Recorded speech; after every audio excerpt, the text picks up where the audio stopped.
Welcome to The Explainer. Today, we are diving into an absolutely incredible story. We're looking at Be the Change, literally the first openly LGBTQ plus community inside the Tennessee prison system.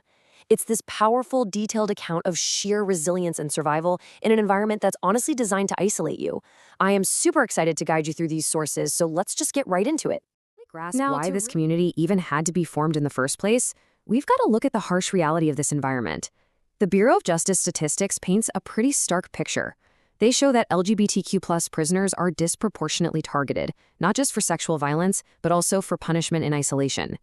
Just imagine that daily reality for thousands of people. It totally underscores why building a tight-knit network of survival isn't just nice to have, it's absolutely critical. Okay, let's dive into this. Section 1. The reality behind bars. So our setting here is the South Central Correctional Facility, or SCCF, down in Tennessee. It's a private, medium-security prison run by CoreCivic. And looking at the sources, there's a well-documented history at the specific facility of queer and trans prisoners being heavily targeted. We're talking by prison gangs and, yeah, even by the staff themselves. To make things even tougher, CoreCivic doesn't officially permit prisoner-led organizations. So as you can imagine, trying to formally build a community here, the environment is incredibly hostile to it. Moving right along to Section 2, Mama T and the Spark. Tavaria Merritt, who usually goes by Varia or T. She was incarcerated at SCCF and saw all these abuses firsthand. And you know what? She made a definitive, incredibly brave choice to stand up. Just listen to this quote from her. If nobody was bold enough to do that, I was willing to stand up against the odds. Wow. I mean, in a system where standing out puts a huge target on your back, Varia decided to step forward anyway. Absolutely crucial.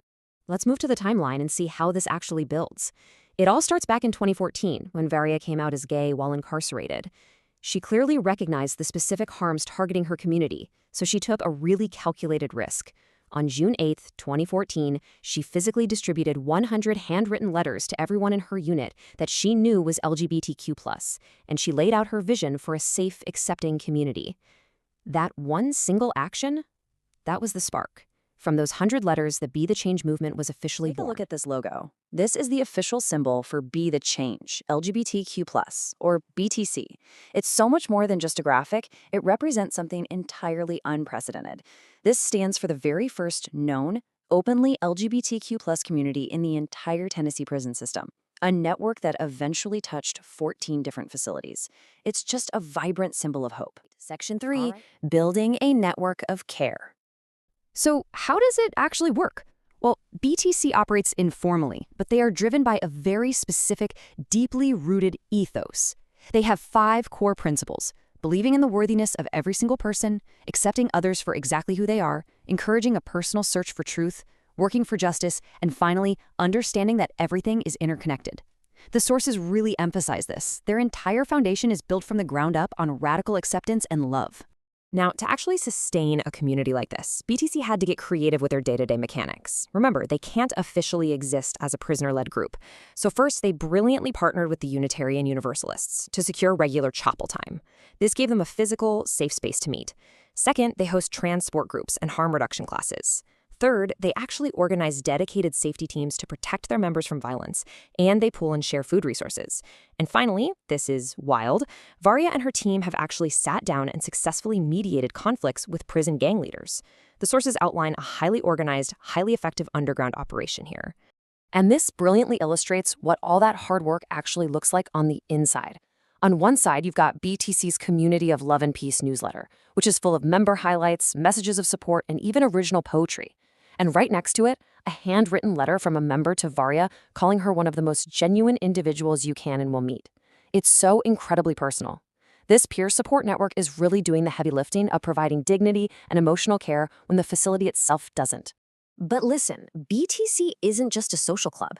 They function as a highly effective organizing body. They've secured some massive policy wins. For instance, they successfully advocated for a cell with care placement policy, which basically ensures LGBTQ+ inmates aren't thrown into cells with violently homophobic or transphobic individuals. They also secured a policy that allows transgender women to access safe showers. When you're in a strict carceral environment, structural policy changes like these are an absolute game changer. So how did they pull that off? Well, it all comes down to Varia's meticulous knowledge of the prison's own rulebook and grievances systems. Vari explained her whole strategy with this amazing quote. "I know this prison like the back of my hand. If you come to me, you better know the policy or I'm going to tell it to you." She literally studied the rules so well that she could leverage the prison's own bureaucracy against itself to protect her people. Moving to Section 4, Impact Beyond the Walls. Now, what's really interesting about this slide is seeing how the organization's growth completely parallels Varia's personal evolution. Here is the Be the Change Instagram page celebrating 10 years. And if you look at the bio, it proudly highlights founder and CEO is trans woman Tavaria Merritt. Back in 2019, totally supported by the community she built, Tavaria transitioned. Today, her members affectionately call her Mama T, as she continues to mentor and support them through their own journeys. And Mama T makes absolutely sure that this network extends way beyond the walls of SCCF. BDC's expanded their reach to guarantee that inmates who get transferred to other facilities, or even released, never truly lose their support system. They are constantly sending mail, sharing pamphlets, exchanging art. Plus, they've strategically partnered with outside advocacy groups, like Southerners on New Ground and the No Exceptions Prison Collective. They're basically weaving a lifeline that stretches across the entire state. So the crucial point here is this number right here, 60. Despite the severe restrictions, the constant threat of violence, and the official ban on prisoner-led organizations, this underground network has successfully grown to a robust 60 members inside the South Central Correctional Facility today. That is 60 individuals who now have a structured, dedicated community looking out for them every single day. That's huge. And they are definitely not stopping there. This is a community with a really large vision for the future.